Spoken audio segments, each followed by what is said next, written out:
Isang buwan bago mangyari ang pagkakalay sa menor sa Barangay 541, inaksyonan din ng resibo ang sa pagsumbong ng pamumolestya sa isang babaeng empleyado sa parehong lungsod. October 11, 2025, lumapit sa resibo si alias Marian na nagtatrabaho sa isang transient house sa Maynila. Ayon sa kanya, September 27, 2025, nang makaranas daw siya ng pangmumolestya mula mismo sa kanyang amo at may-ari ng transient house na si Charito Rosinas, 63 taong gulang. Ayoko sabi. Bitawan mo ko sir. Tingnan daw namin yung sirang kwarto doon. Sabi ko, sige po. Tapos pagdating po doon sa kwarto, yung kesame po na yung sira doon sa kwarto.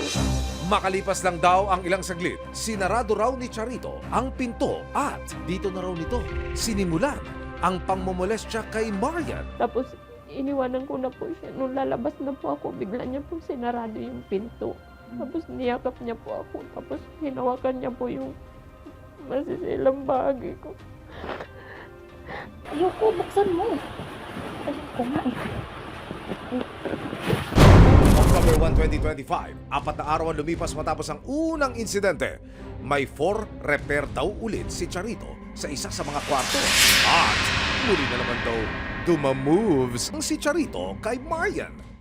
Mas naging agresibo raw ang kanyang amo kahit na nagpupumiglas na si Marian kakatanggi. Ayoko sabi. Bitawan mo ko sir. Sigaw ako sige.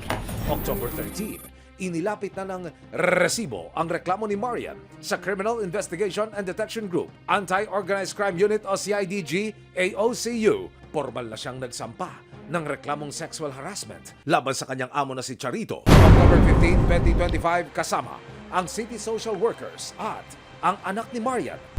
Nagkasa ang resibo ng rescue operation para mailabas si Marian sa poder ng kanyang amo.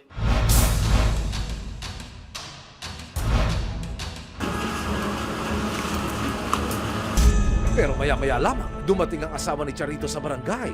Sa paghaharap ni Marian, kanyang anak at may bahay ni Charito, naging mainit ang usapan dahil sa pagdepensa ni Mrs. kay Mister.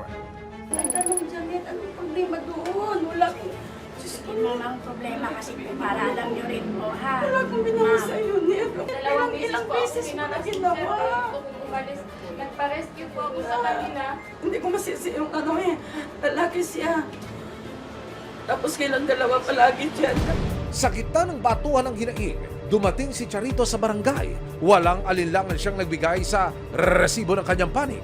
Nung time na yon, totoo naman yon, hindi ako mag-deny.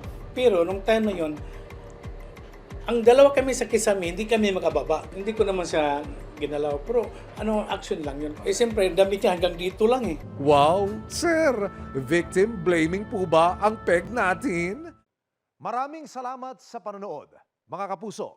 Para masundan ang mga reklamong nasolusyonan ng resibo, mag-subscribe lamang sa GMA Public Affairs YouTube channel